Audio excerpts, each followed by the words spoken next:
All right, good afternoon. It's 12:25 Eastern Standard Time, September 27, 2021. So let's dive in. So far this week is kind of a quiet, volatile week. We really don't have much going on. There's about three news stories that you have to pay attention. Number one is the infrastructure bill, maybe being signed on Thursday. It's about 1.2 trillion for a Thursday vote. And then number two is the Evergrande. So far, what's known and reported is only affected the U.S. banks about it's in the $1 million range so far. And then the potential shutdown. I don't think it's going to happen, but it's still a newsworthy story. Keep that in mind. So let's dive in. So far from last week, we had an amazing run up on the SPX. We're at all these highs. I mean, the S&P just ran up nicely. This is the 15-minute chart. Everything I'm showing you is 15-minute charts, and we're looking at taking trades to and from the 50-day moving average, which is a white line, either away from it or back to it. But so far, the markets are bullish. It needed to pull back a little bit. Again, we were top heavy, and we're consolidating right around the 50. Let's see what happens there. MACDs are just kind of going sideways. Just kind of just right now, short term, we're seeing around a lot of demand around this 44.40, 44.36, 44.30 is where I would draw the line in the sand. Let's see if we can take out the highs of last Friday. I got there's some supply right at 44.57. I think if it can take out, it can probably retest the highs of last Friday. But if it can take out Friday highs, then we can get it going. We did gap down, which is normal with a pullback, but we ran up. Let's see what happens here. Nothing really significant. On the daily charts, I will show you that we are in a very pivotal point, critical moment for the S&P and the NASDAQ, and as well as the Russell. All right, the NASDAQ, again, the NASDAQ pulled back the same way as the S&P did. Again, pull back. Can we fill in this gap here? We filled in the gap on the S&P 500, but can we fill it in on the NASDAQ? The Nasdaq, again, we have interest rates going up. Not really good for tech or startups, but is this going to be the beginning of a downward trend going into this quarter? I don't know yet, but let's see. Let's figure it out. So far, we have somewhat of a dead cat bounce in the 15-minute. I think we're probably going to retest the 50 at some moment of time. It's trying to hold. The MACDs are pulling back, showing it's trying to base. This is a basing pattern. If it can get through this 15,236, I believe that a lot of bears are going to get trapped there and they're going to cover. So it's going to bring it back up to this level here. We have to figure out what's going to happen at this level. It can go either way. So keep that in mind. Russell, again, high interest rates. Banks are looking pretty good. So Goldman Sachs, where's Goldman Sachs? Goldman Sachs is up. So I don't think the market's going to crash if the banks are up. But Russell, you can see significant. It broke the highs of Friday and Thursday. So it's off to the races. This is a nice entry today. So today, this is what we want to see. Break above the 50 and a zero bound. That's an entry. So you had about what do you have there, about a 30-point ripper today. Now again, I don't know what's going to happen. This is the morning run for Russell. I don't know what's going to happen after lunch. You have to wait for the after lunch run, and then we have to wait for the close run. Okay. All right, so Alphabet is probably the two out of the five fangs that are trading above the 50-day moving average on the dailies, and it's holding pretty strong. So again, same as the Nasdaq, it gapped down. We try to fill in that gap, but it's holding pretty strong. It's trying to form a base here, same as a NASDAQ. If it can take out these highs and NASDAQ goes, then I think Google is probably going to run.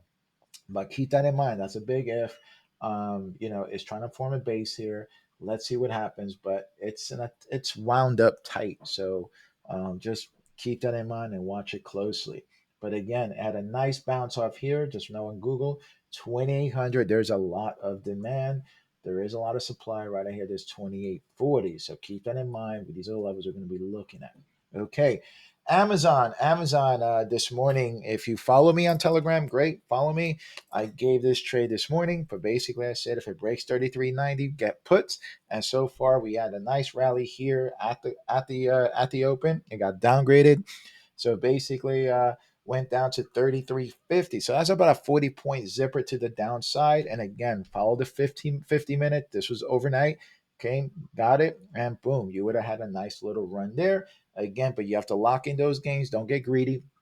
It is probably going to rally up. Now, what's going to happen at this level? Same as the Nasdaq, same as the Alphabet. This is a little bit weaker. Now, there is a Amazon Day on today, I believe, where they're going to announce their new and latest electronics. So keep that in mind. If it does very very well, you can probably see Amazon around 3,500 tomorrow. Again, depending. This is where they announce the echoes, the dots, and all that other good stuff. So, however, if they miss, then it could probably go lower. So that's a big if. Right now, we're noticing the downgrade effects, but there is a lot of demand right at this 33.50. Now, what's going to happen? I don't know. So we have to keep in mind of the Nasdaq and see how it correlates with the other indices. All right. Um, so basically, Tesla's coming in. Tesla was off to the races, 775. Gave you this trade in the morning daily prep. It's basically 780. Get into calls, and right now you have about a 13-point ripper. It's probably going to hit 800, and it's going to be probably off to the races. So keep that in mind. All right. So now we have ISRG, I told you 1050. Keep that in mind. 1050, 1050, 1050. It's really, really hard. We had a nice run, but now it kind of declined. So basically, right off the 50, you had to trade to the opposite side here. So you had to bounce off the 50 to the downside and a zero bounce to the downside at the open. So again, 1,000 is an area of a lot of demand here. So keep that in mind. So this is a trade that you could have taken on puts. Now, don't get greedy. It's probably going to come up to meet the 50 at some moment, but that's a good, nice little trade you could have taken. CMG kind of gave us, CMG had a nice run as well. We saw some weakness on Friday. This morning, it just faked us out a little bit, but basically, pre-market, I thought it was going to go higher, but then it just went lower. So, same type of thing as ISRG. Again, bounce off the 50, zero bounce to the downside, and it's going down. So basically, you had about a 30-point ripper, close to 40-point ripper to the downside. It seems like it wants to go lower, just broke 1900. So let it drop. If at some moment it has to come back up, but just let it drop. It's good to be nimble and figure out which way to trade. Just trade what the market action is telling you to trade. All right, so let's look at Apple here. So Apple, the daily charts, we're looking at the daily, the hourly, and the 15 minutes. And basically, here we are now. So look at the daily. Apple, like I said last week, it broke down. It needs to come back to the 50. There is some demand at supply 147, 147.20. There is some demand right here at the 143 area. MACDs are trying to turn. Let's see if we can form a base, same as the Nasdaq. I think if the Nasdaq goes and the S&P goes, Apple could probably go higher, but check out this 148. It needs 148 break to really get it going. Again, if we look at the hourlies would tell you the same thing here, 146 and a short term. And here we have about the same thing, 146. So that's Apple.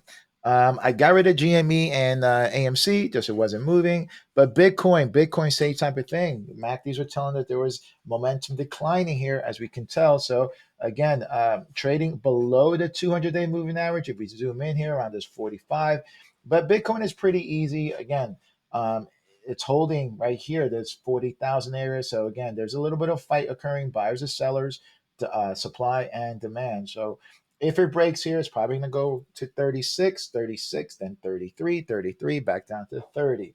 Really simple. Upside, we have easy. We can go to 48, right? There's 48, there's 47, 48 area. Then after that, we got a little one here at 50, and then we have another one here at 53. Pretty simple. MicroStrategies follows Bitcoin. It's kind of consolidating, doing nothing. It's like same way that Bitcoin is doing the last couple of days. Ethereum is doing same type of thing. MACDs are rolling down. It's trying to form a base.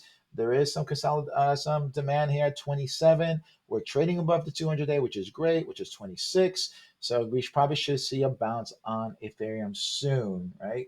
And there are some supplies at 32. So let's see. It's 50 days right here at 33. Keep that in mind. But that's what we got. Now, let's look at the overall indices. And I wanted to share this with you. So this is the S&P 500 on daily. So daily, we're right at that 50. Okay, we're right at that 50. So it can go either way. So look at the MACDs. MACDs are still declining. This is actually went up, dead cat bounce. if this breaks the 50 to the downside and this hits the zero line and goes down, we could probably see a test of these lows or these lows right in here, 43 to 4,300. Right now we're selling at 44.44, so there could be potential some profit there, and this is daily, so give yourself some time. Okay. NASDAQ, same type of thing. We're trading below the 50, same type of thing. We filled in this gap. We're still going lower, but if this can hold and form a base and start bouncing higher and trade above the 50, then that's bullish. But if it goes lower, then we're probably going to test these lows here at 140, 114,987 and then 14,817. Okay, Russell. Russell much stronger. But again, Russell, MACDs are going lower, a zero bounce to the downside. If it goes lower, we're going to see it's probably going to go three sets of 50. If it breaks the 50, it's going to go to these levels here. Okay, so keep that in mind on Russell, but there will be an opportunity to trade.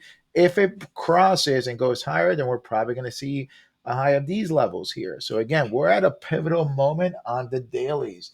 VIX is sitting at 1827.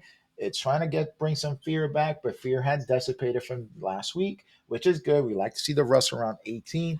The VIX at 18. If the VIX can go lower, then that's good for a bullish scenario. Okay. However, if it starts bouncing above the 50, going higher, then that means more fear is coming in and we're probably going lower. Now, the thing to keep in mind, what has changed in the marketplace? Well, this has changed. The TLT, which is a 20-year treasury bond, is selling off, which is a inverse of the TNX, which is the treasury note yield. So interest rates are going higher. So just keep in mind. So now we're sitting around 148. Is what happened last September, October, when the market started declining. It's because interest rates are going higher. When the market started, when the note started going down, we started seeing a robust market. So keep that in mind. It's not really good for tech or startups. So it looks like it wants to give me a little bit of reversal. If it this pulls back a little bit, it's good for a market to continue higher. So again, hope this is helpful, guys, and make sure to follow my Telegram page and go out there and go get it. And I'll see you guys tomorrow.